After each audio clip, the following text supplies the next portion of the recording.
Friday is here, last day of the week, but fear not, even though Kyle is not here, he is taking a well-deserved vacation.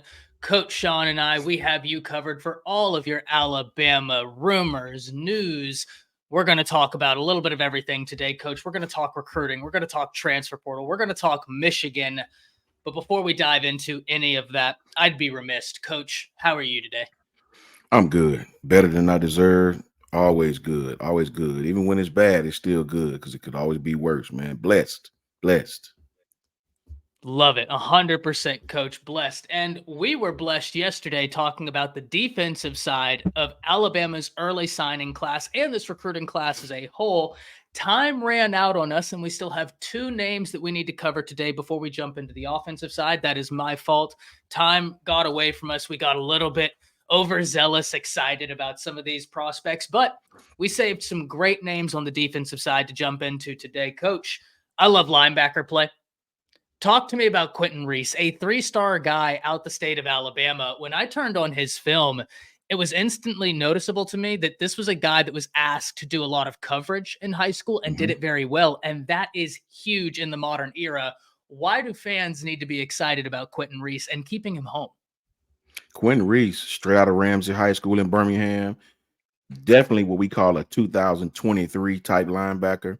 As you notice, this kid is not 6'3", he's not 230, right? He's not your Reggie Raglands or your Reuben Fosters. These kids that they're recruiting now are hybrid guys, guys that can play coverage, guys that can pass rush, guys that will come up and thump you, right? Think kids maybe 6 foot, 210, 205, 210 in that range. Perfect frame to add weight to, right? Kid that can easily drop back in coverage, easily cover the middle of the field, easily break to the sideline. Just another one of these hybrid guys that can play middle linebacker, outside linebacker, can play in the secondary if need be, right? Is nimble and athletic, and is smart enough to drop back in coverage. And that's really his strong point. The kid can run, right? Kid understands coverage. One of those kids that'll come into the program, work extremely hard, add a few pounds here or there, and they'll place him squarely in coverage. Let him learn the system, learn the pass principles, learn leverage at the college level. And another one of these kids that'll be spot on and ready to go. And it's like the inside linebacker play for Alabama continues to be a strong suit. I mean, when I look at it this year, we knew what we were going to get from Deontay Lawson, or at least I hmm think we knew what we were going to get. And we thought he would be an exceptional player. And guess what? Turned out to be an exceptional player. But you look at a hmm Jahad Campbell and what he allows. Coach, I think that is perfectly in line with what you're talking about, the athleticism Yeah, of some of these guys. People need to remember Jahad Campbell came to the Tide as a five-star edge guy, as many of the recruiting outside guy. services had him. Facts. They All moved him facts, man. inside. Story is real, right? That kid hmm is unbelievable, but that's the versatility coach is speaking about right there, ladies and gentlemen. That is what is so coveted, not only at the defensive back position, but at the linebacker position. I told you all yesterday about that book that I was reading a while ago that highlighted Saban has been on the cutting edge of defense since before he was a head coach, when he was just a defensive backs coach in the Big Ten.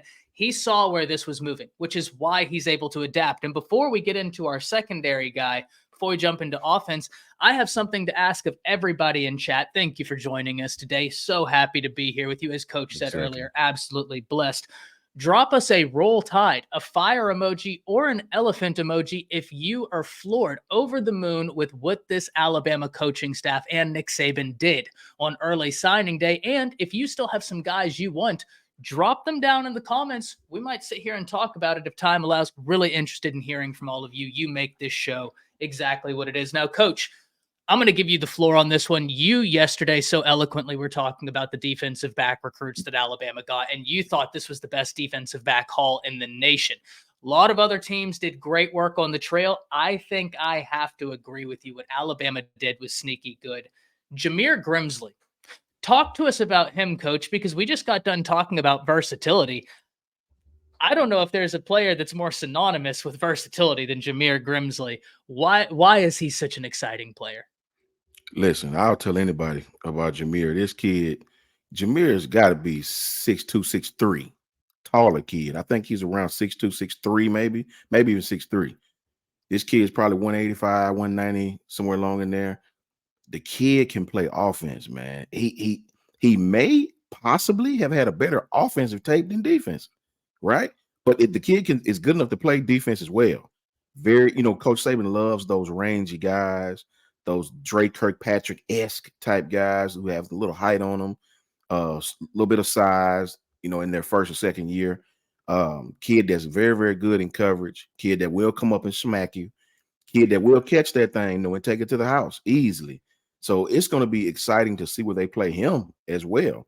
But that goes to my point yesterday. That's another kid that could possibly play in the secondary. I love these kids that are good enough to play on both sides of the ball, whose highlight tape always shows their versatility on both sides of the ball. A kid like that with great height, they're going to be very, very, very pressure to put him on the offensive side of the ball, to let him go up and catch that thing. But at the same time, kid that's tall enough, big enough, and skilled enough to play on the defensive side of the ball as well. Jamir Grimsley is one of those kids that both of the offensive and defensive coaches are going to fight over him. Trust me. And that's a great situation to have. Ladies and gentlemen, before we went live, as soon as Coach got in the green room, the first thing I said to him after our good mornings was, Coach, we have a problem. Now, it's a good problem, but we have a problem. What do you do with this kid? Because what Coach said, what I noticed is his highlight tape started on huddle, and he's showing his ability as a wide receiver, separating from defenders, high pointing the ball, running away from them. And I'm thinking, man, this kid's so good as a wide receiver. I wonder what he looks like as a defensive back. The first play I see him as a defensive back, he is taking some poor child's soul. That was a child of God that he hit like that. This kid right here has got supreme ability. Coach, one of the things I said to you that really stood out to me, because I wasn't, I wasn't born 6'5" with unbelievable athletic ability. I was just born with an ability to speak. And unfortunately for my wife, that was the case. But when I watched Jamir Grimsley, he's kind of a wiry frame. Talk to us about the want to that he has, because that's what stood out to me. Him putting his body out there, laying the wood like that, but not being some kid that's like just yacked out of high school. Talk to us about that mentality. Listen, when you're it's not that the kid is small, he's just tall. Yes. The kid, when you look at him, he looks extremely wiry, right?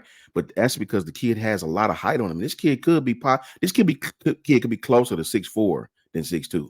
He's got to be around 6'3" ish, maybe. I would have to say taller kid, right? So when you see these kids with a smaller frame with height like that, for him to come up and lay the wood like that on bigger kids, thicker kids, the want to has to be inside of him. That dog is inside of that young man. I see now why Georgia came on to this kid late. They was trying extremely hard to flip this kid late, and Florida State and Florida were definitely on his heels, nipping at his heels, especially Florida, right? Offering crazy NIL deals. A lot of schools wanted this kid. A lot of schools, Michigan wanted this kid, Ohio State wanted this kid. So for this young man to have that type of height, that type of frame, and not be afraid to come up and punish ball carriers, punish wide receivers, and flip it around on the offense to go up and high point the ball, to just throw it up and he go get it. This kid is the ultimate athlete. So you definitely right about that 1,000%, Ty. The want to is definitely in this young man. That's something you can't teach. Right? Like you as a coach, you can teach that technique. You can get them in the weight room. They either want to go out there and be great or you don't.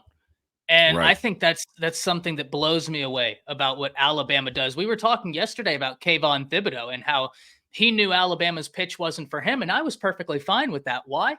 Because he didn't have that innate want to that a guy like Will Anderson had, where Will's like, I don't care if you put a brick wall in front of me, I'm running through it. That's what Nick Saban in Alabama wants. Now, that's not to take away from Kayvon Thibodeau. He is unbelievably gifted. But it's what are you looking for?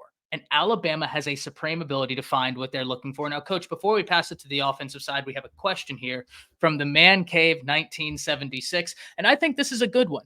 He says, is LT Overton really that guy? I need more tape. Coach, if I may, I'd like to quickly say something about this, then pass it to you. One thing the Man Cave I would remember about LT Overton, he reclassified. He enrolled at Texas A&M and started playing when he should have been a senior in high school. right? Like he should have been worrying about who he was going to take to prom. Instead, he's worrying about which future first round offensive lineman he has in front of him in the SEC. So I understand. A lot of people thought his production would be much more than it was, but he basically just got done with his quote unquote freshman year at Texas A&M. Guys, we have to remember, and coach, this is where I'll pass it to you. The size, speed, strength, technique on that inside the trenches, both offensive line and defensive line, the difference in what it takes to succeed at the high school level and college level, you might as well be playing two different sports. It's a fact.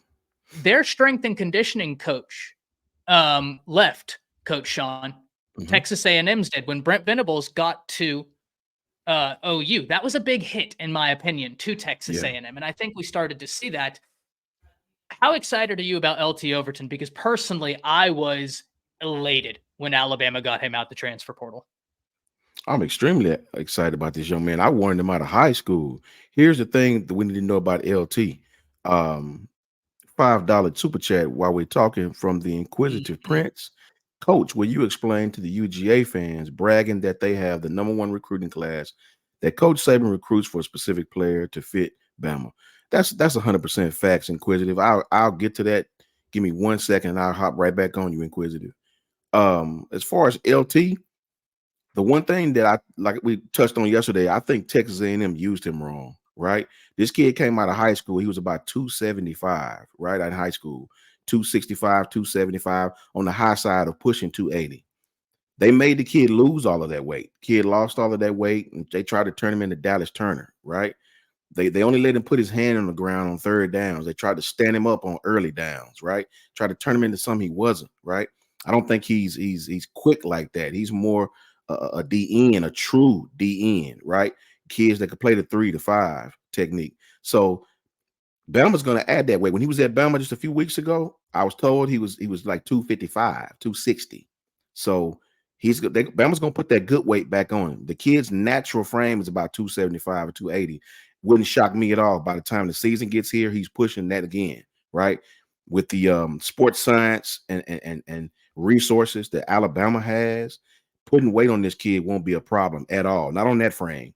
So for this kid to come to Bama and for him to line up when we start back out in August and September, when these kids come in July early and, get him on that weight program, for this kid to play at about 275, he's going to be a monster. I think LT, if you ask me, LT has the skills to walk right into our defensive system, which I think fits him better, and start to be that Justin Ebogbe, but add a little bit more pass rush. I don't know if he's going to start off being as physical as Justin was, but this kid will definitely be more of a pass rusher and help put some pressure on the other side of the ball.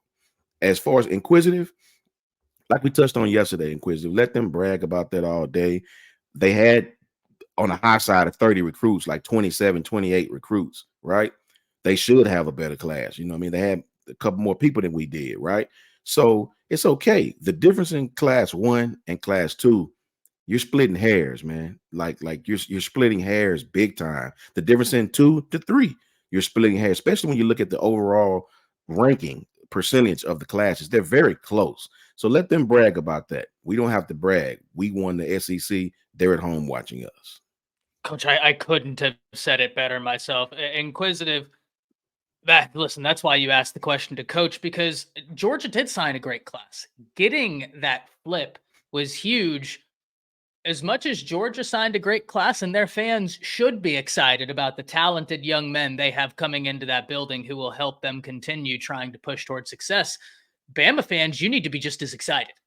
Because I'd take Bama's class against anybody's class in the nation, as should Georgia fans. They should feel the same way.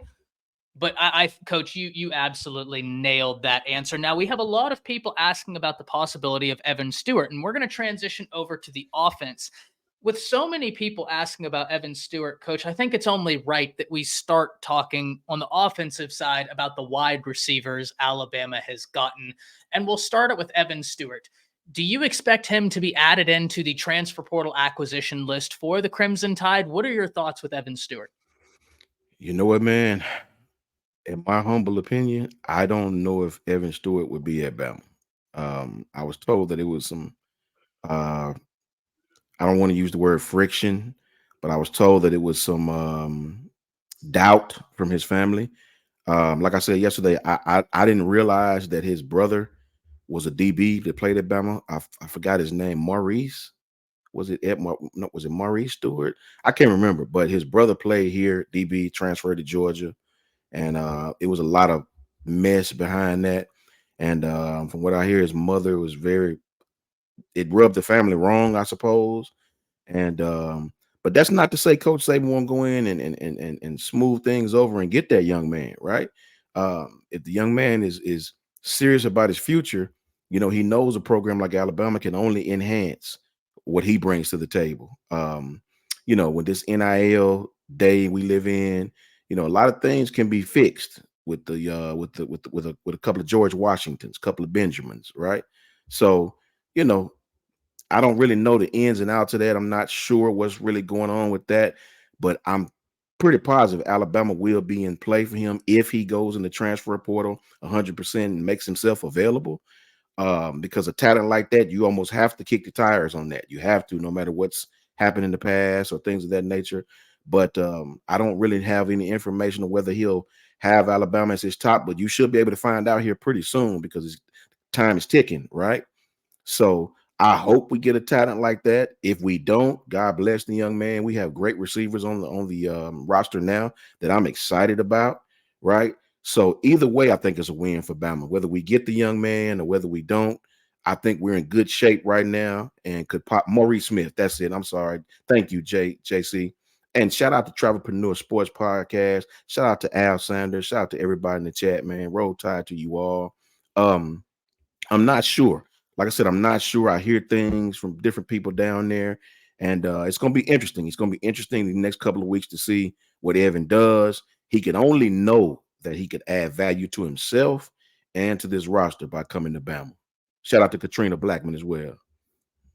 Yeah, I think, Coach, that was Anais Smith for A&M, the wide receiver whose brother was at Alabama and then transferred, and that's why he always had that bad blood towards Alabama. I kept telling about these receivers, and I didn't know which one was which, and they kept telling me, I'm like, his brother played at Bama. What brother? I don't even remember a brother that was played at Bama. Well, they were both at Texas A&M, and in terms of skill set, they do have, like we talked about yesterday, that Venn diagram. They do have a skill set that does intertwine. I'm going to tell y'all why Evan Stewart would be a huge win for Alabama, and also why I would understand if he didn't come. Now, I'm from Texas. I'm sitting right here in beautiful Denton, Texas right now, not at Rudy's Barbecue today, though. Shout out to Rudy's. If you're ever in the area, stop at Rudy's, because when I was in a pickle, they said you can come on in here and record all day. Just, give us a shout out. They were awesome. I got to watch him coach whenever he wasn't even a 5-star yet. He was a 4-star. I went down to the 7-on-7 and I watched him do dastardly things to anybody they put in front of him. I got home and made a video, and you can still find it over on my channel. It's probably 2 years old. It's right when I started doing YouTube. And I was like, this is the number 1 receiver in the nation. This is a 5-star wide receiver. Well, Texas ended up getting him. And in that Texas video, I was saying, hey, they just got them one. I think Evan Stewart has got a phenomenal skill set, and I don't think college football has even seen him scratch the surface of what he's able to do, because I think that Jimbo Fisher offense, let's be honest, Coach, how nice do we want to be? If I'm trying to be really nice, it was incompetent, right? That Jimbo Fisher offense, and not necessarily all Jimbo's fault. How many quarterback injuries did he have? But they just couldn't get it together. Yeah. Evan Stewart is a guy that would make anybody's wide receiver room better. But, Coach, I'm going to tell you why I wouldn't be surprised. And then I want to hear your thoughts on this. One, you already touched on it. The wide receivers Alabama has. Let's not forget Jalen Hale now. That kid's going to be a star. Let's not forget Kendrick Law. You know what I'm saying? Like, there's a lot. But also, Coach, let's talk about 3 names in this class right here. Aaron Hampton, a late flip. So I don't have a tweet that has his stats on here. But let's talk about 3 names. In between Ryan Williams, you have 72 catches, 1,300 yards, 19 touchdowns from this past season. Amari Jefferson, 74 catches, 1,400 yards, 20 touchdowns. Rico Scott, 86 catches, 1,300 yards, 23 touchdowns. Coach, that's a lot of production at wide receiver. So even if Alabama doesn't land Evan Stewart, right? This wide receiver class is insane, Coach. Am I crazy in thinking this is my favorite wide receiver class Bama has signed since that one that included Ruggs, Smith, and Jerry Jeudy? Is that crazy to say? No, it's not at all. When you look at the production these young men had in high school, the playmaking they made in high school, I'll take one from my partner Coach Smook's page, Rico Scott. That kid go up and I had to go educate myself to Rico. Man, that kid. A lot of these kids, when they don't camp a lot, they don't get the stars, right? Rico Scott could possibly be one of the best receivers in the nation, right? You hear so much about the Jeremiah kid that went to Ohio State. I didn't see anything different in him and Rico. Just he's a little taller. The kid who went to Ohio State is a little taller. Rico will go get that thing just like that. So no, you're not out of pocket by saying that at all. When you look at the production that these kids are bringing, you add Ryan Williams into that. All the kids on here that could possibly play on the offensive side of the ball, man. You add that with what's already on the roster, man. Listen, the truth is in the details, right? And we won't be suffering at all. So no, you hit the nail right on the head with that. And I know everyone's talking about Ryan Williams, Coach. You and Smook. Shout out to Smook because he was on Rico Scott real early. Yeah. Amari Jefferson is one that when I watched, I was just sitting back and I was like, I'm not saying this is who he's going to be, but in terms of just like naming a player, that way we can visualize the type of skill set he has. Once again, not a comparison. I'm just trying to give you a thought process on that Debo Samuel type guy, where it's just like, hey, I can beat everybody if you line me up out there. You can put me outside, inside, or you can use me as a gadget guy. However you need, just get me the ball. That's the Kendrick Law, Amari Jefferson, where this year the staff looked at Kendrick Law and said, you're too good not to get the ball. We just got to find a way to get you the ball. I think Amari Jefferson's going to be that same type guy, Coach, where the staff looks at him and says, how can we get you the ball? He's also not a small guy. Isn't he 6 foot, like 200 pounds? I mean, he's a built up guy. Now, only one of them hasn't put pen to paper, as I understand it, and that's Ryan Williams. We're going to be watching for Ryan Williams. Alabama's obviously going to keep recruiting Ryan Williams because Auburn is ferociously after him, not to mention Texas, as we have a $3 super chat from Duke Go to 2020. Thank you so much for the donation, Duke. He says, what offensive transfers are we targeting? We just got done talking, Duke, about Evan Stewart. If you came in a little bit late, Evan Stewart is a guy Alabama has recruited in the past. He has the relationship with Holloman Wiggins, and Terry and Arnold even said not too long ago he thought Evan Stewart would be joining them in Tuscaloosa. Now, Coach and I both agree. Evan Stewart is a guy that makes your roster instantly better, but we also need to recognize what Alabama signed in this wide receiver class, and that's where we are right now, Duke, talking about Rico Scott, who had over 1,300 yards of production, Amari Jefferson over 1,400 yards, Ryan Williams over 1,300 yards. That's not to even speak on Aaron Hampton and Jamir Grimsley, who's a defensive back in this class, but if need be, can go over to that offensive side and tear it up. Coach Ryan Williams, this is the guy everybody wants to hear about, right? This is the guy that, in my opinion, and this is crazy to say, he's a top 12 player in the nation after reclassifying, and I still think he's underrated being there. I think he's a top 7 player, honestly. Talk to us about Ryan Williams, Coach. Listen, I hate comparing players. I'm kind of like Coach Saban on that. I hate saying, well, he's like such and such, but I'm almost compelled to do it right now. If you go watch Devontae Smith's high school tape, all-star tape, Army all-star game tape, and look at Ryan's, all but the braids, I promise it looks like you're looking at the same kid. Size, stature, cuts, in and out of breaks, going to get the ball, long stride, speed, high pointing the ball, everything. It's like watching Devontae all over again. Now, by no stretch am I saying he'll be Devontae, but what I am saying is at this point in their careers, at Devontae's high school level, their tape is almost identical, right? Very identical, man. Ryan has the potential to be the next great one, right? I think he'll need a little more weight. I think the offense he played in didn't call for him to block much. So you're going to have that learning curve, but I'll tell anybody this: the running back position, the wide receiver position are 2 of your most easy transitions in college football. The running back position, everybody seems to struggle with pass pro. with that conversion from high school to college.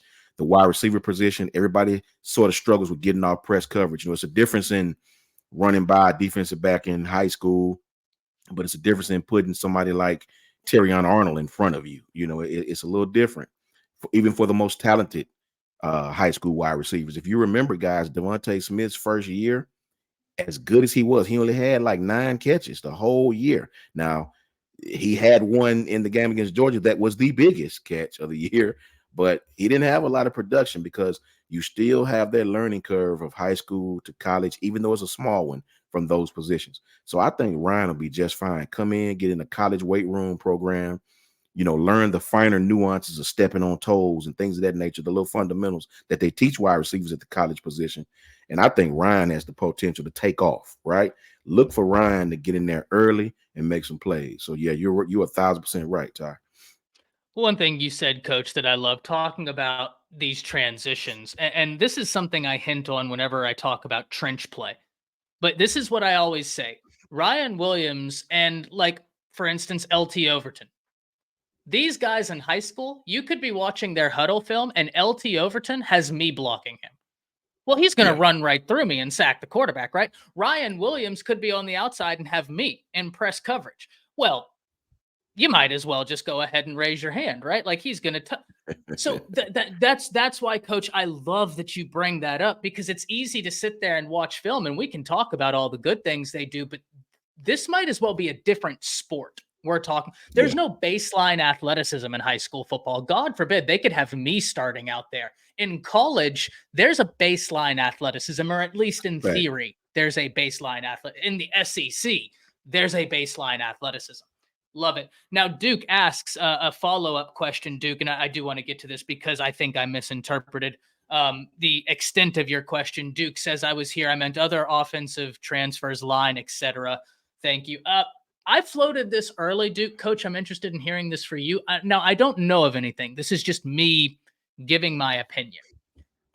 Center is somewhere I'd watch because I don't know what McLaughlin's going to do, right? Like, Yeah. and if a good center enters the transfer portal, goodness gracious me, they don't grow on trees, right? Like, Yeah. great centers Definitely. don't grow on trees. Anywhere else on offense, Coach, you think Alabama could look? Because I don't think there's a whole lot of needs. That offense was pretty young. With the tight ends they have coming in with versatile tight end, we have offensive linemen on top of offensive linemen now. I think that is a good thing. Casey Poe, he can play center. This young man is very powerful in the run game. His lower body frame and his pass set is impeccable. A lot of highlight tape of him playing guard, right? Some even playing tackle. From what I'm hearing, I think Al Sanders hit the nail on the head. I think I'm hearing they're going to try to get T. Ferg in there, Terrence Ferguson at center. They worked him some there this past season when he came off of injury. That's going to be that's going to be interesting, man, to see what happens. I know they still have James Brockemeyer. I looked at Brockemeyer and he's extremely small, right? By today's standards for center. I think he's only like 285, maybe, and a little shorter, maybe 6'2", 6'3". So he's very small, right? But if the kid can play, put him in there. Because center is different. You got to call out the protections. You got to set the protections. You got to find the mic. The center position is the quarterback of the offensive line, right? If your center doesn't know what the hell he's doing, you're going to be in trouble from the outset, from hike. Trust me. So that's why you see a lot of centers, very smart young men, very young men who played center before, who understand the finer nuances of playing that position. Because you got to have a smart center, you got to have a strong center. Just as to win anything else, if your center of anything is weak, the whole enchilada's weak. So center is a very important position and very interesting to see what we do there in the future. 100%. We have a $20 donation from TB Speaks Life. Thank you so much, TB. He says, good show. We need beef. Defensive line, big defensive line. You're not going to find an argument from me, my man. He said, we should Right. have a lot of returning production, but if we want to make a run, it's offensive line and defensive line, and definitely defensive line for next year. I just don't think you can ever over recruit the offensive line and defensive line, Coach. Like, Exactly. I don't know if it's possible, especially in the transfer portal era. I just Yeah. don't know if it's possible. Speaks, I couldn't agree more.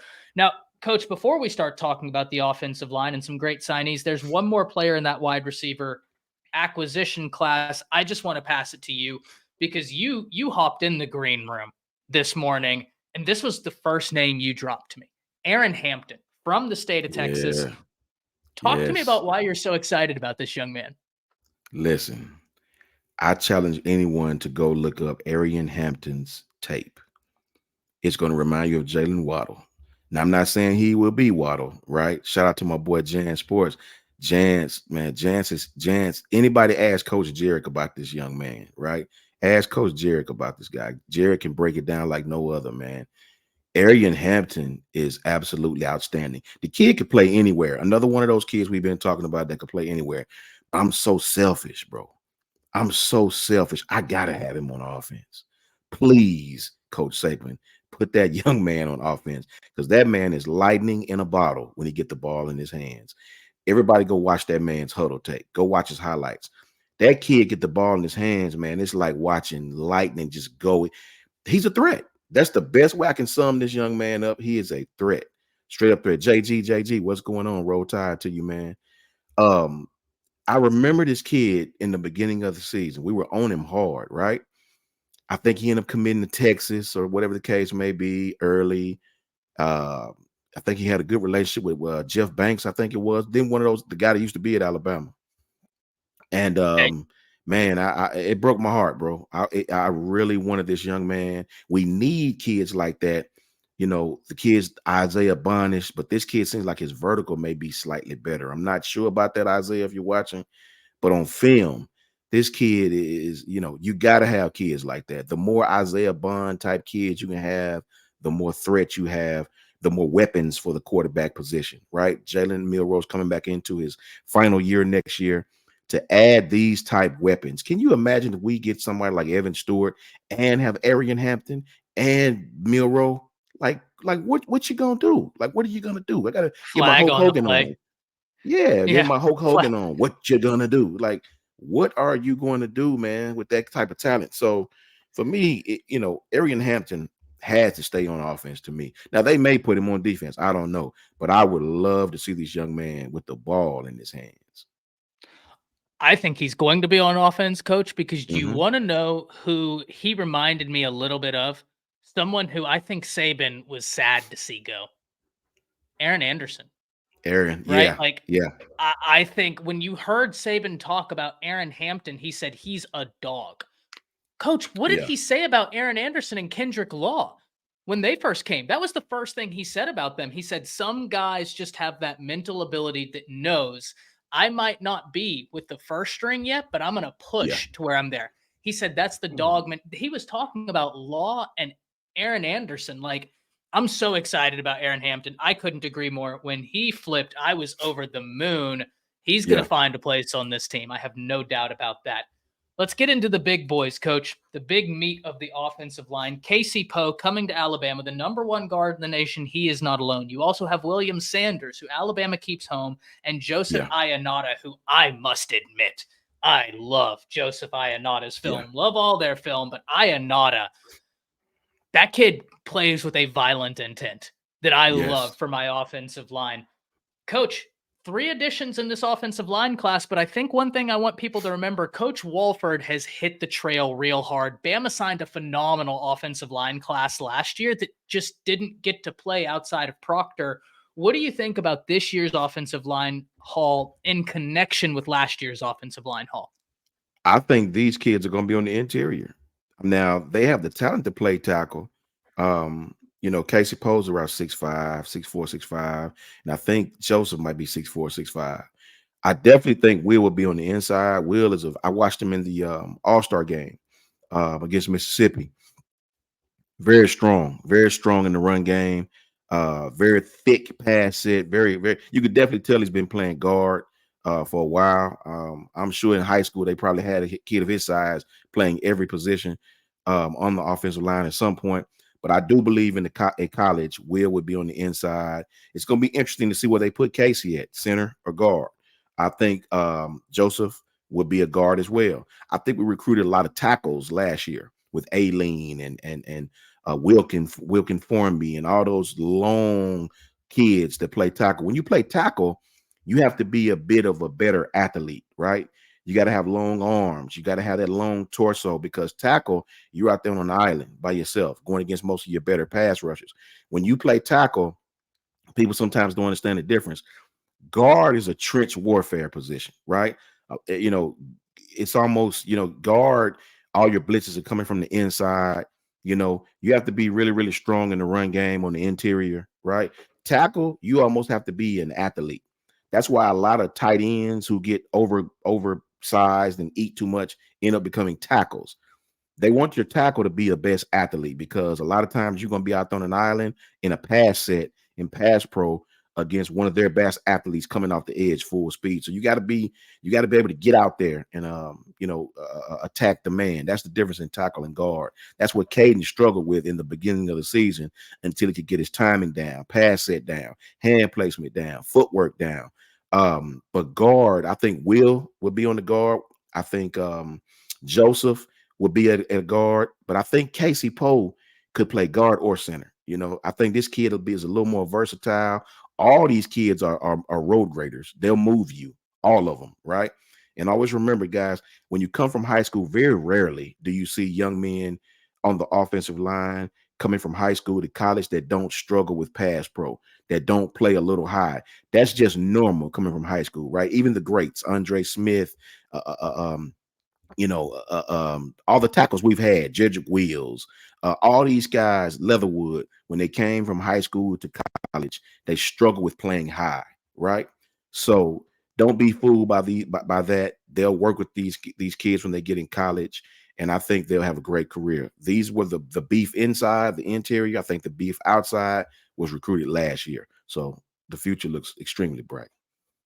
Ladies and gentlemen, what you guys just witnessed was, I don't know if y'all are basketball fans, but I don't know if you remember when LeBron went to the Miami Heat. There's that iconic play wherever Dwayne Wade was dribbling up the court and he just threw it and almost did the airplane thing, and LeBron came behind him and caught the oop.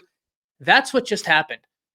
What I was hoping we would go with that is exactly where you went with it. The fact that Alabama signed such great interior talent this class, and that's why I connected it with last class, because I think the outside talent was evident last class. I think you have several guys that can play.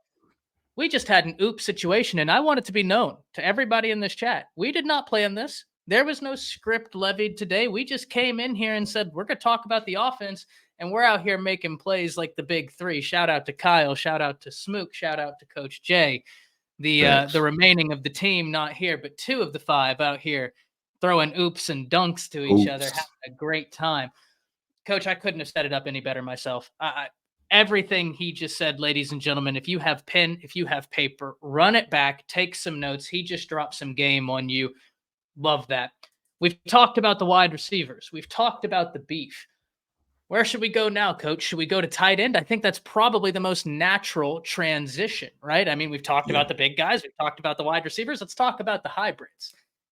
Tight end, Caleb Odom, Jay Lindsey, and these two have different skill sets. Now, one thing you and I talked about yesterday, Coach, and I can't remember if we were live or not, if we were in the green room, is differentiating skill sets at the wide receiver position can cause nightmares for defenses. For instance, if you have a bunch of slot guys out there, I mean, that might be hell for a defense because they can run good routes. They're crafty, they're fast, they're quick.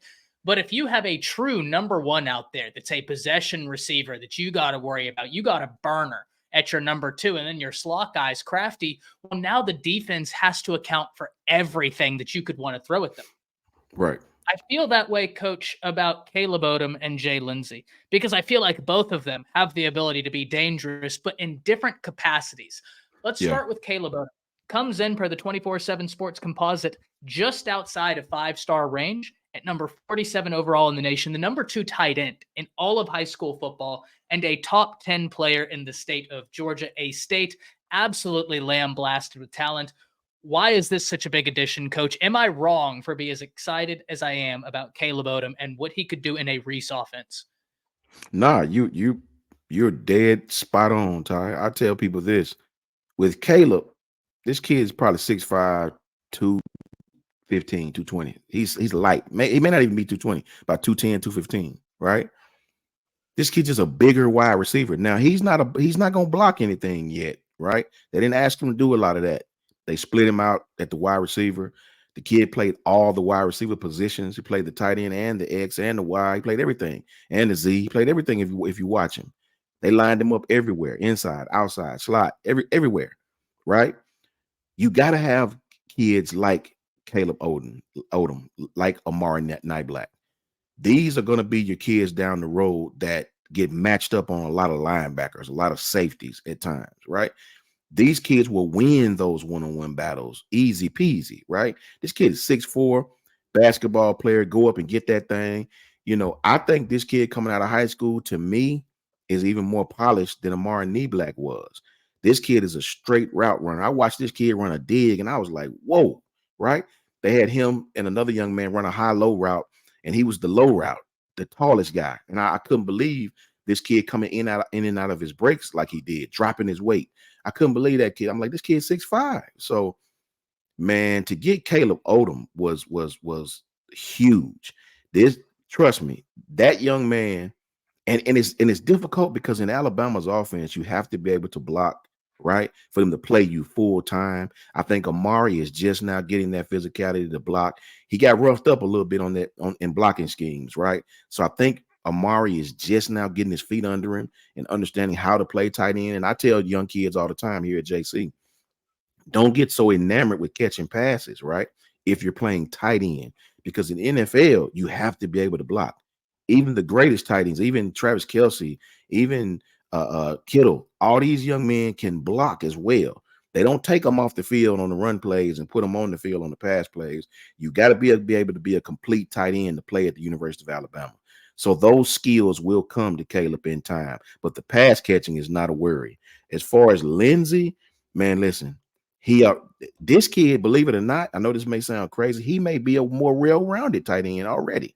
Not saying he's the athlete Caleb is, but this kid can block and catch right now. Now, he's not going to burn you with 4.4 speed and go up in one hand, catch it, and dunk backwards with his eyes closed and tie his shoes all while he's in the air. He's not going to do any of that, right?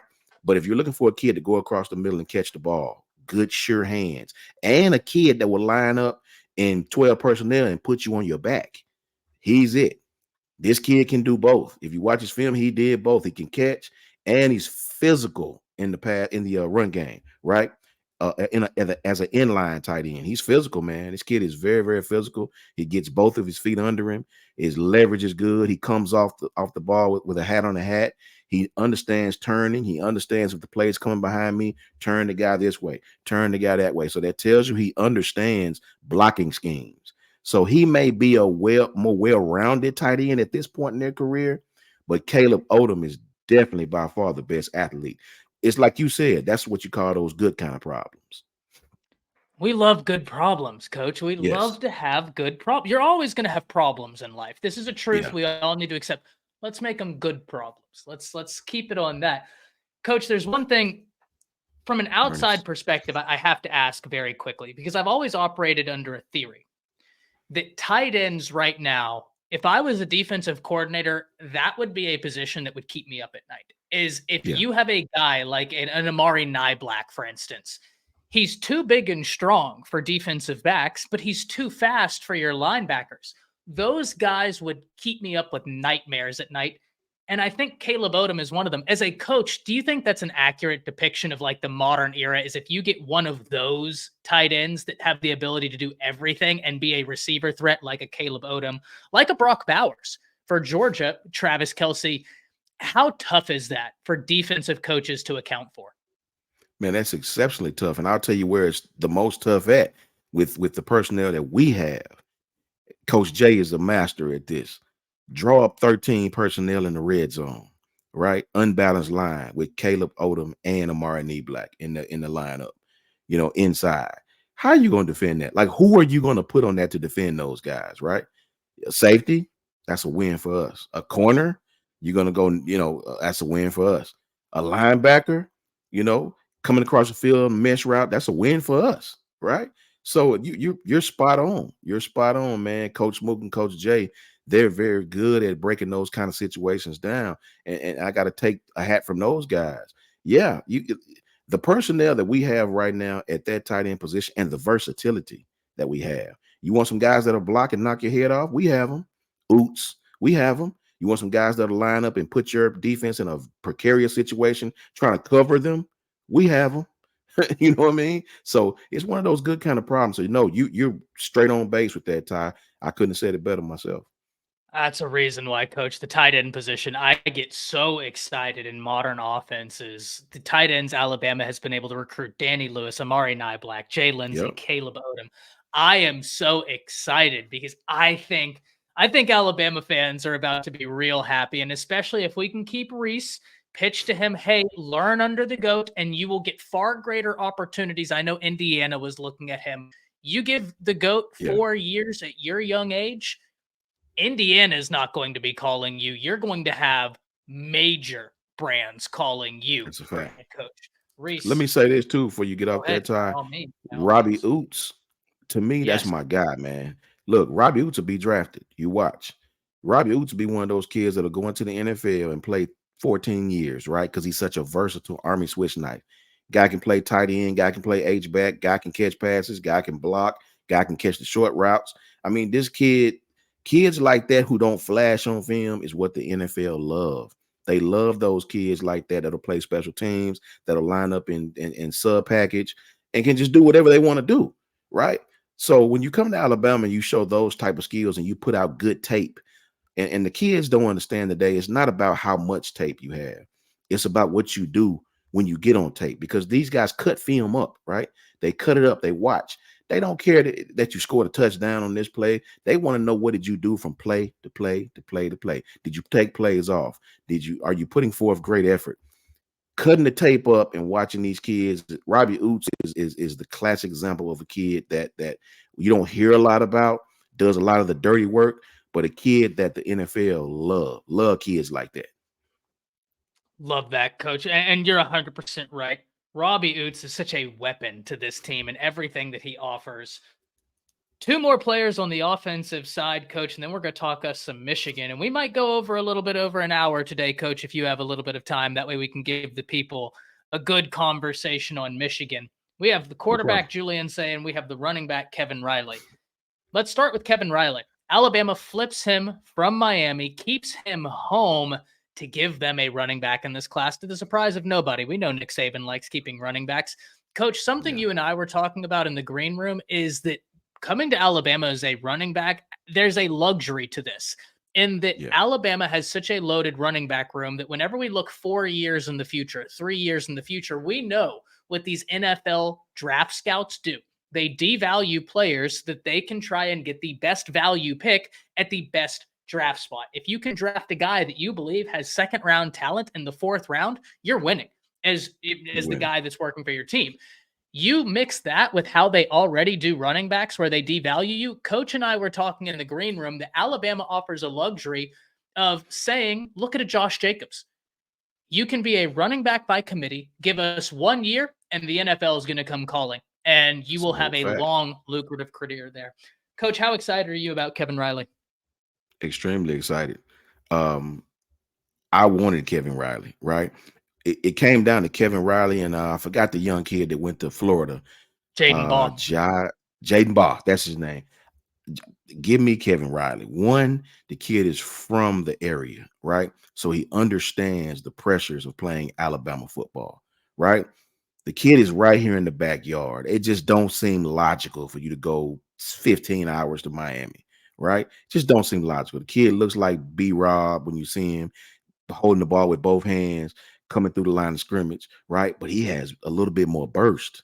This kid has a little bit more burst. This is a kid that I think will come into the program and will benefit greatly from Alabama's strength and conditioning program. And it's just like you said, you were 100% right. Josh Jacobs. Josh came in when he used to wear the old number 28 and played behind Derrick Henry and all these guys. And, if you remember when he was young, that was Derrick's, I think, last year, right? And he vaguely got in the game every once in a while. He used to wear 28 then, right? Vaguely got in the game. Fast forward 2 years from then, Josh Jacobs finally got on the field. And people forget this.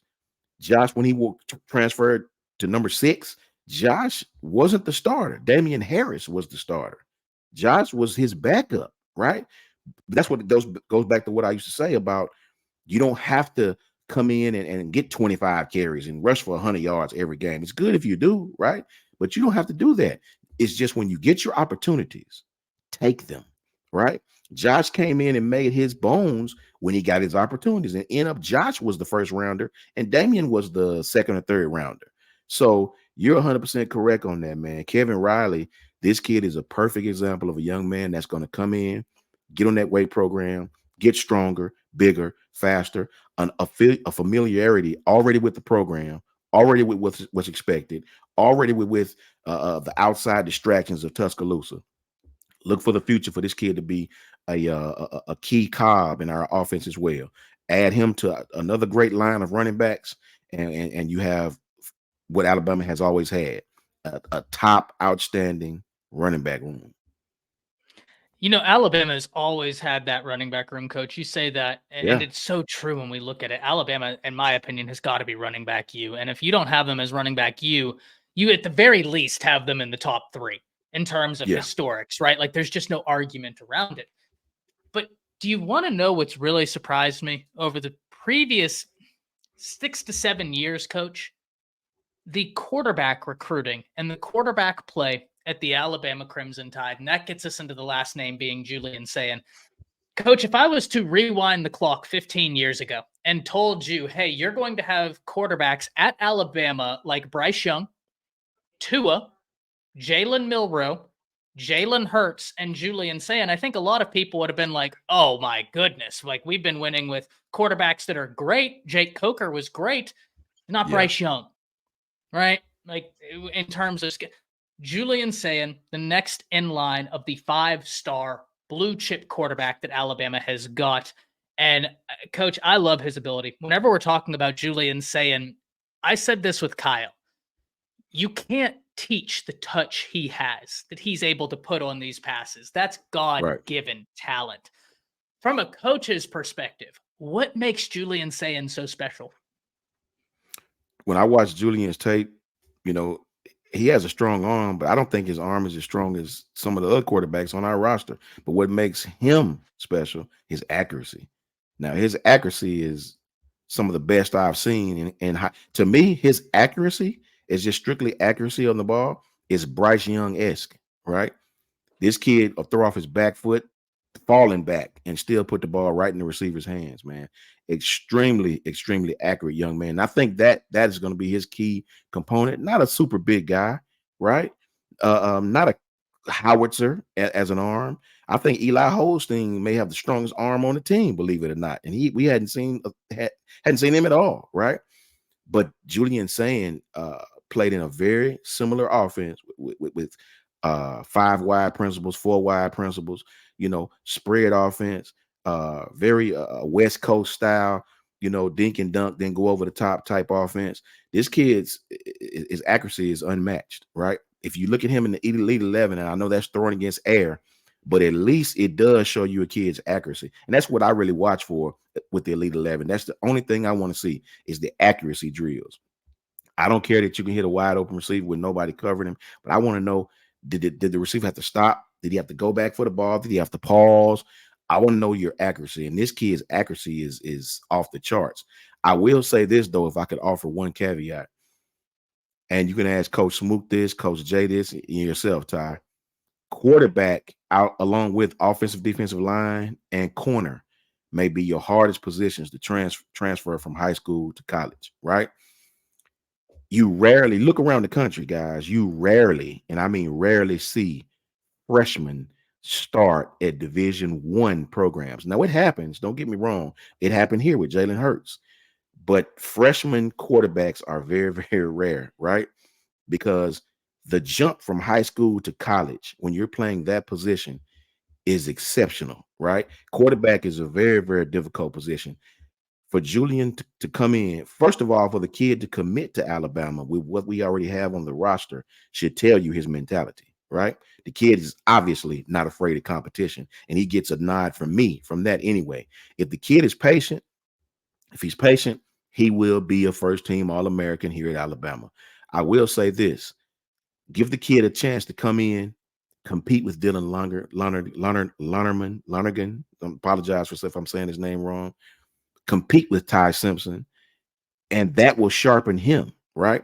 Go against Alabama's first team defense, go against Alabama's second team defense, get beat up a little bit, take your W's and your L's, right? And learn from that. I think Julian have a bright future. I see Adam Lamparello. I apologize, Adam, if I say your name wrong. Adam was on Julian yesterday about he made a mistake, this, that, and the third. I respect your opinion, Adam. Shout out to you, my brother, Roll Tide. But I don't think he made a mistake at all. I think this kid knew exactly what he wanted to do. I think he understands that. Shout out to Rhonda. I think he understands that if I come into Bama, I learn, I wait my turn, the future's bright. At quarterback, all you need is one great year, right? They'll say you have to have these amount of games for the NFL to take you serious, blah, blah, blah. I watch Mac Jones come in and start 1 year, right?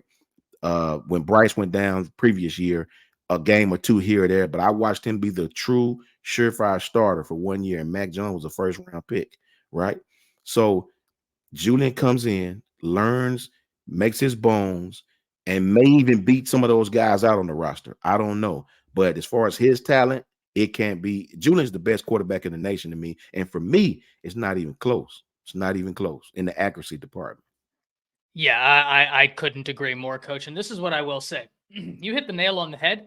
I also think that Julian is going to push Ty and Dylan, right? Mm-hmm. Like, I think he's got that type of ability. Obviously, Yeah. he's going to come in and be behind the eight ball a bit because he doesn't know the system. He doesn't have that rapport with the wide receivers that Ty Simpson, Dylan Lonergan, Eli Holstein, and obviously Jalen Milroe have. But I don't think it's going to take him long. You hit the nail on the head, Coach. He committed to this school with this quarterback room with Jalen Milroe coming back and a 5-star quarterback there and 2 top 10 quarterbacks from last year's class. He was not dissuaded. He didn't care about that. He is here for competition. He embraces iron sharpens iron. As much as Ty Simpson and Dylan Lonergan are going to push him, and it's going to be great for Julian Sayin, I think Julian Sayin will have the same effect on both of them. And that's great for everybody involved, Coach.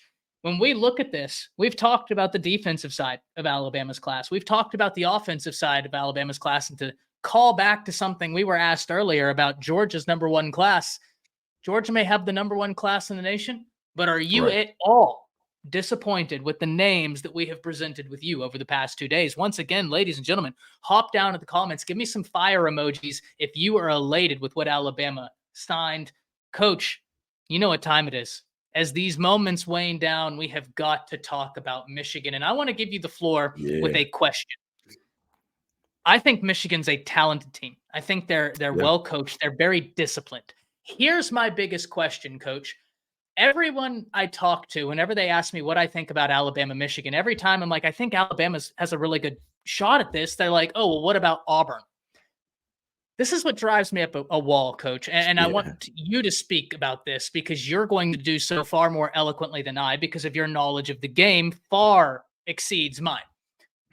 These are different running schemes we're talking about. Michigan's run scheme is far more analogous, in my opinion, to Georgia's, which Alabama had a lot more success stopping than that true gap scheme that Hugh Freeze and them are out there running.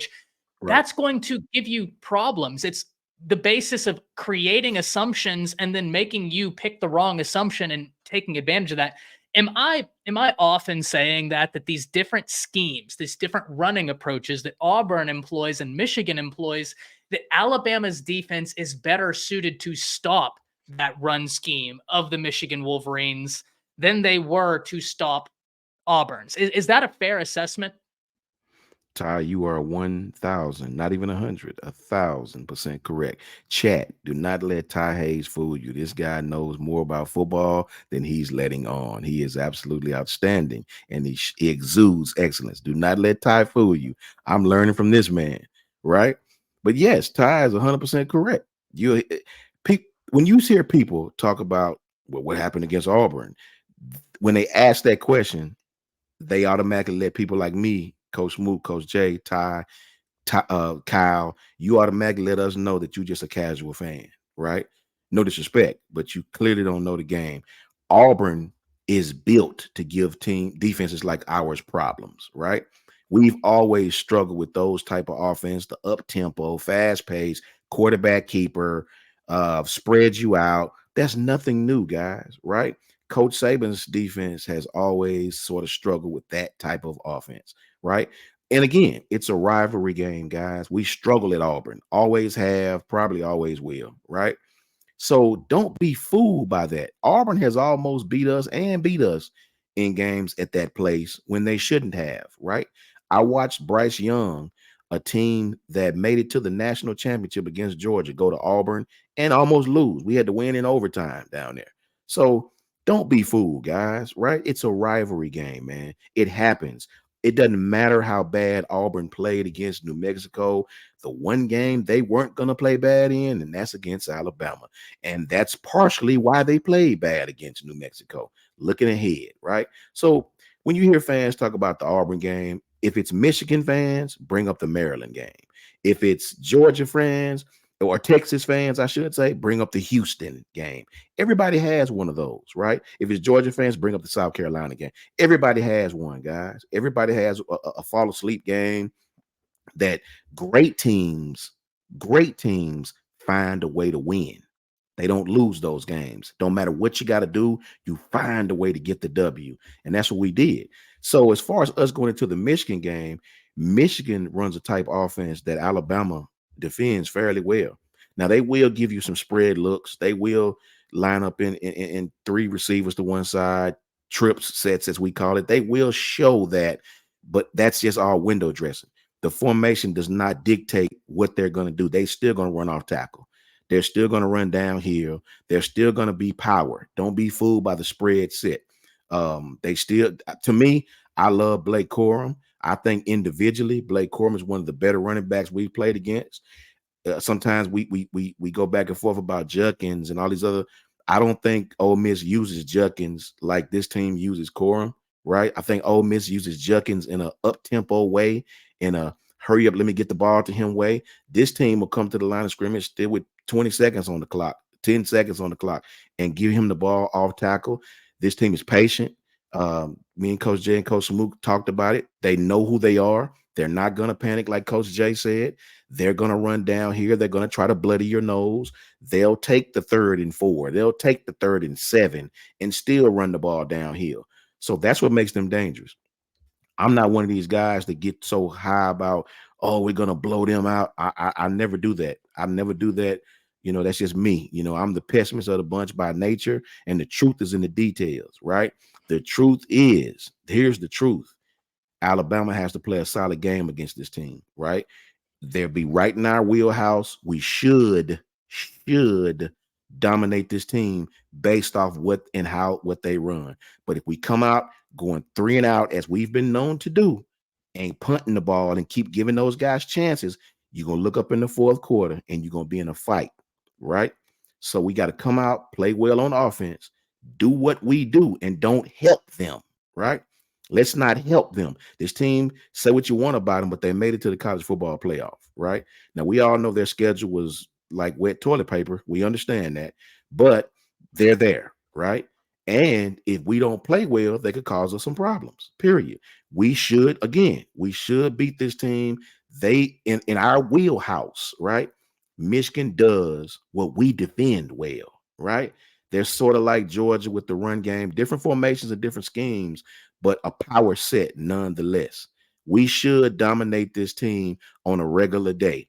But again, that's why they play the games. You come out messing around, we punt the ball, and you keep giving them chances. We're going to be in a fight that we really don't need to be in and should not have ever been in. So give them their just due. But Alabama should dominate this team on both sides of the ball.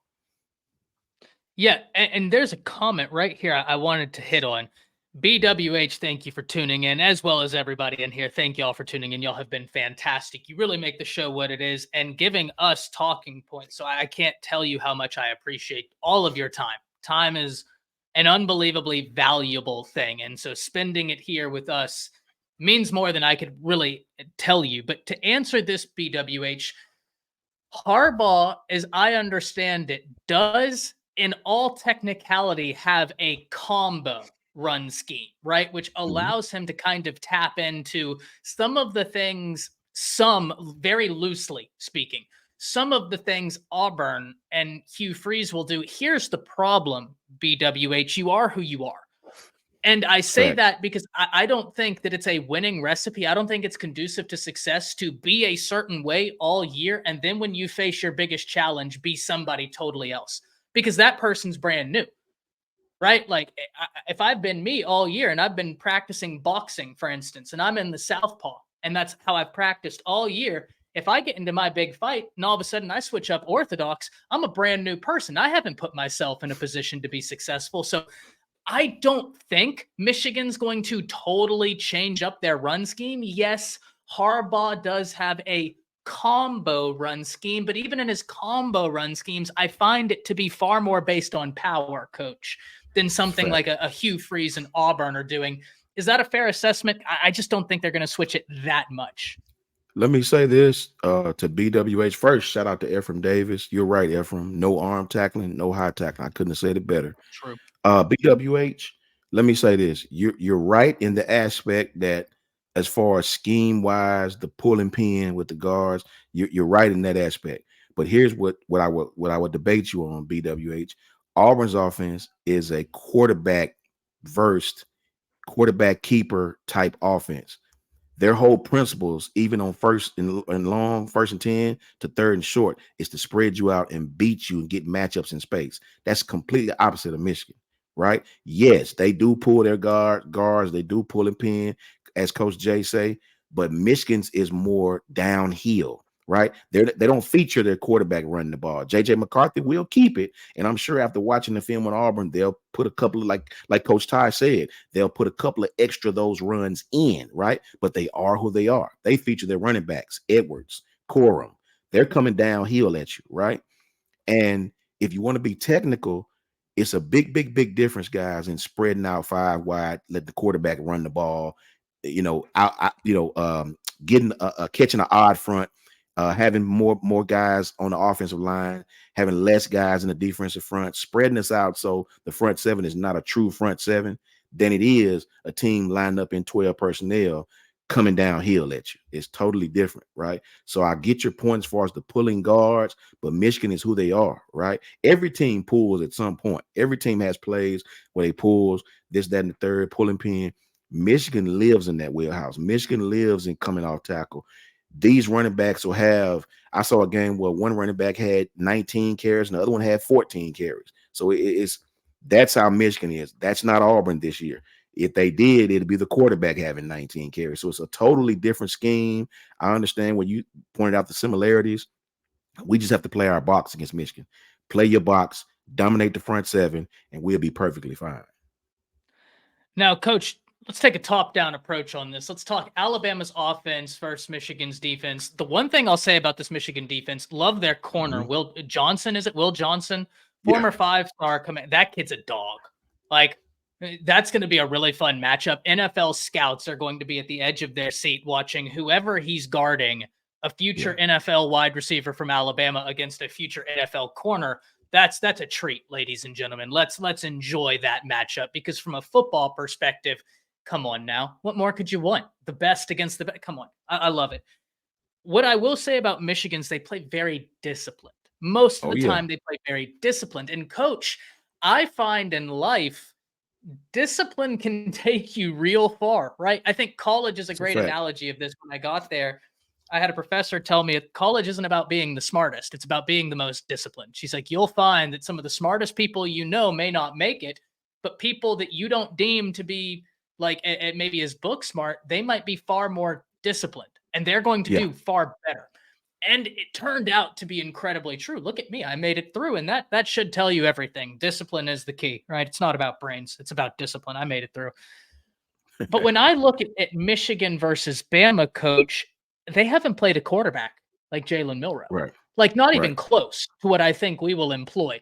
Talk to us about Alabama's offense against this Michigan defense, because I don't even have an offense that I can say is close that I can talk about that Michigan played this year that will be close to what they'll see. What do you think of that? And they didn't. And you're right, Ty. They didn't. They hadn't seen a quarterback like Jalen Milroe. But I will say this: beware. I will say this: the truth is in the details. Remember this: Michigan knows that. They know they hadn't seen a quarterback like Jalen Milroe. I read just this morning that it's a quarterback on their roster who don't start. I forgot the young man's name. They put him at quarterback to replicate Jalen Milroe. He's sort of the same type of quarterback Jalen Milroe is. Very fast, can beat you run and pass. He may be a little bit down their depth chart. They've had him working against their first team offense, trying to give them a look of Jalen Milroe. So they're going to scheme to stop Jalen Milroe. You better believe that. They're going to scheme. And I'll go on record and saying this. You can call it what you want. This is the truth. Outside of Georgia, Michigan, and maybe even with Georgia, Michigan will be the best defense we've seen since Texas, since Georgia. Michigan got a very good defense, man. I watched those guys on tape. They fly to the ball. They're physical up front. I'm more impressed with their defense than their offense, right? Their offense, okay, whatever, right? To me, their defense is stellar. I'm telling you. Trust what I'm telling you. Their defense is stellar, man. So we have to be on our P's and Q's. That's why I say we can't get in that mode of three and out, right? I've seen one of the guys in the chat say we play our B game and still win. That's true, but I don't want to test that theory. I don't want to pick the playoff to test that theory. I rather play our A game, whip their and go on to the championship. This team has the potential on defense to cause us some problems if we don't be in our bag early, right? And this is a fact. This is the truth in the detail. No crimson glasses allowed, right? This is the truth. This team on defense is a problem, right? So we have to be sound at what we do on offense. We can't go out being afraid to use Jalen Milroe's legs. We got to be able to complete the intermediate passes and not give these guys short fields. You're right. Not put our punter in a situation where he's punting from our 20 across the 50, right? Giving them positive yards, as we call. So, we just got to play our game, man. We got to play our game. If you ask me what the biggest fear or concern I have, is just the consistency. I want that Georgia consistency. If we come out with that type of consistency, I don't have any worries, right? But we have been known to fall asleep a little bit, right? For a couple of series here or there. So that's my only concern. Do we come out and play with the same fire? Because it's like Coach Saban said. Sure, it's easy to get up for a Georgia game when everybody is against you. The whole world is against you. But now you've had some success. You've beaten them, right? Let's see how we respond in this game. When sure they're picked to beat us by 2 point, 3 points, whatever it is. But the world knows or figures Alabama's going to win this game, right? So let's take this team seriously. They pose a problem on defense, right? And let's get some consistency from Jalen Milroe. Continue to play well like you have been, right? And let's win this football game. To me, that's the truth within the detail. Love it. And that's, Coach, exactly why I wanted to start with Alabama's offense against Michigan's defense, because when I look at this matchup, that's the part of this game that keeps me up at night. It is Michigan's defense because of their discipline. And Al Sanders, he says something interesting right here, talking about the stunts that they're going to try and utilize. Here's one thing I will say, Al. Proctor, for his young age, in my opinion, has actually handled stunts coming at him really well. It's been those really fast speed rushers that he's kind of had some adjustment with, which makes sense, right? He just never saw that type of speed. But I forget which game it was, Coach. You might know better than I. There was a stunt that they ran at Proctor, and he'd had a real tough first half. I think it was Tennessee. Tennessee. They ran a stunt at him, and he was picking up the hard stuff like ease. And that's where I was like, oh, this kid's going to be just fine. He's doing the hard stuff and making it look easy. He's just still getting up to speed. But great point, Al Sanders. No doubt about it. Coach, let's flip the script. We got to talk about Michigan's offense versus Alabama's defense, and we've already lightly done so. Everybody's talking about the running backs for Michigan, and I don't disagree. That's obviously where you have to start. But because of that, do you know, Coach, who's getting lost in the sauce? Not to you. You're not going to lose this. But J.J. McCarthy, right? J.J. McCarthy. If Michigan is to beat Alabama, I don't believe it's going to come from Edwards or Corum, as great as they are. It's going to come from J.J. McCarthy. Name me the last time Bama got beat where the quarterback didn't have a spectacular game, right? It Right. just doesn't happen all that often. Coach, JJ McCarthy, we talk about Alabama, the offense Alabama has that Michigan hasn't seen anything like it. JJ McCarthy hasn't seen Dallas Turner and Chris Braswell. He hadn't seen monsters like that. How does Alabama's defense find the success against this Michigan offense? I think our defense finds success against their offense by playing the exact type game we played against Georgia, being physical up front, being physical in the front seven, confusing him with coverage, and bringing pressure at times. Not necessarily on twists and stunts, but just bringing pressure off the edge, right? Not committing extra resources to the blitz, to the pressure, but just with the front four. Just with the front four. Just let Dallas and Chris be Dallas and Chris. We don't have to commit any extra resources to JJ McCarthy, right? I don't think that young man can beat us by sitting in the pocket throwing it. Now, he may prove me wrong, but just me watching tape, if I was going against Michigan, I would bet my money on my front four beating your front five, right? Not committing a lot of extra resources here and there and letting the chips fall where they may. Stopping Corum, stopping Edwards, stopping the wheel routes that I see them score on so many times, and put it in JJ McCarthy's hands, right? Let's see if this kid want to play football, right? Because if he takes off, we're going to punish him, right? If he takes off running, we're going to hit him. Now, if I'm playing against Alabama's defense and I'm thinking what is giving these guys trouble in the past, Michigan has no choice but to watch film on the games like the first half of Tennessee, like the second half of Arkansas, like the second to third quarter, the mid quarter of the Auburn game. They're going to have some design runs for JJ. They're almost compelled to, right? They're going to have some design runs for him. They're going to have some things that he do to confuse our linebackers, or at least try to, right? They're almost compelled when you play Alabama to find the things that they've struggled with and use that.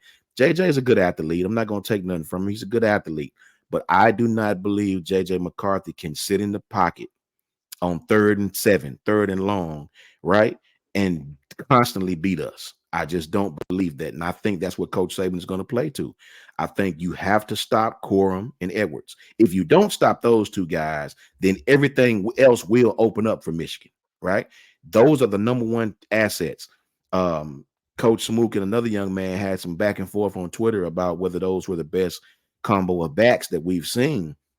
And while I don't think as a whole they're the best combo of backs, I do think Michigan uses them better than any team we've played against. I think Michigan knows who they are better than any team we played against. To me, this Georgia team, their identity was sort of weird to me this year. It's almost like they didn't understand. They didn't know if they wanted Kendall Milton to be the star or the quarterback to be the star, right? On 3rd and long, sometimes back in the day, Georgia's coming downhill, period. Or Stetson Bennett's going to keep it and get it. You knew what it was. You just got to stop it. And we couldn't stop it. This year, it's like Georgia was sort of all over the place. They didn't know if they want to be a power run team or feature Carson Beck. They didn't know. This team knows exactly who they are. They run the personnel scheme to give you problems, any team in the country, and they're going to stick to what they know. So I do agree that they're not the best pair of running backs we've had as a whole. I can agree with Coach Smook on that. But I will say, I think Michigan uses their personnel better than any team we've played this year outside of Texas.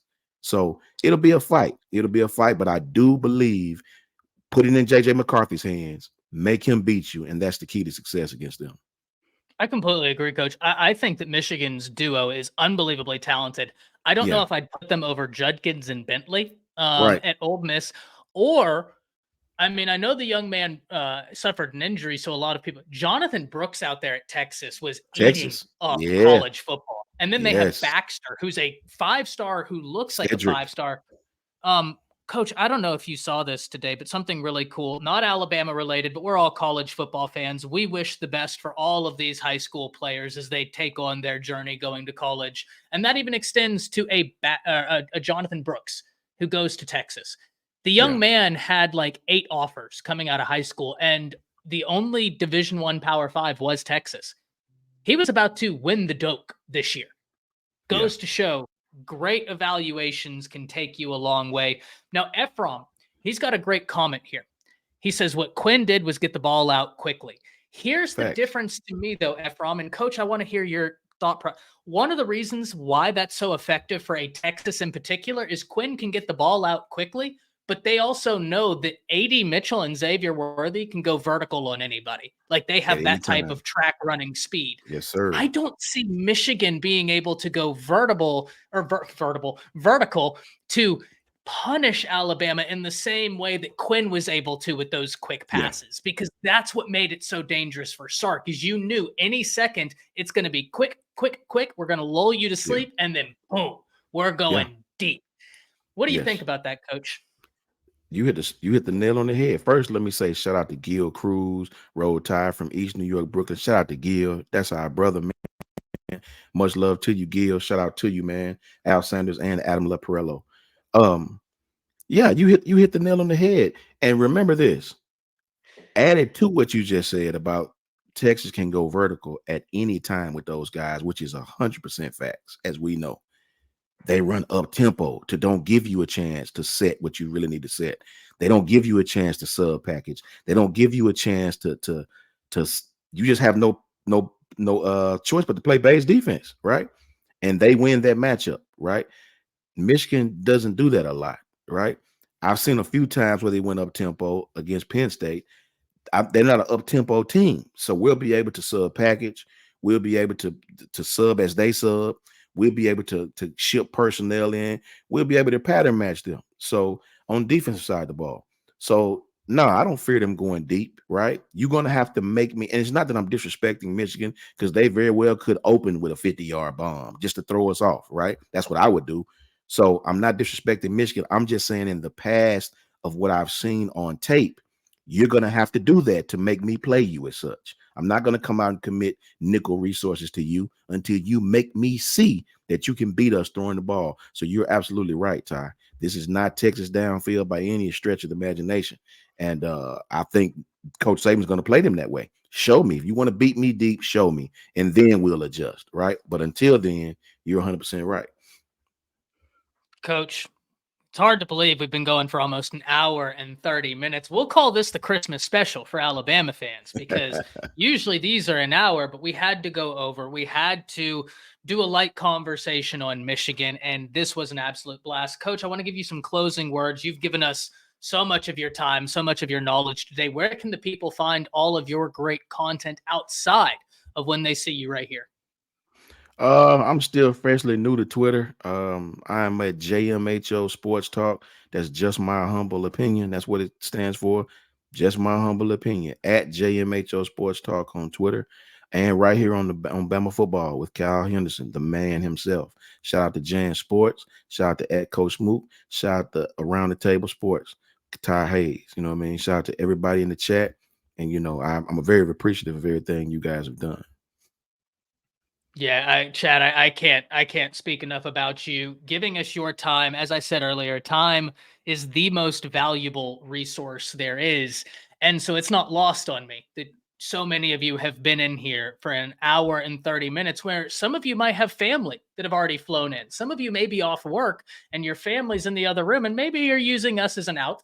But at the end of the day, I still appreciate your time. Ladies and gentlemen, I'm not here, if I'm not on Bleacher Report, you can find me on YouTube at Around the Table Sports. We're just going to be talking college football. Yes, I bleed crimson. I am a diehard Alabama fan, but on Around the Table Sports, we talk all college football teams, and you'll still get your healthy dose of Alabama football.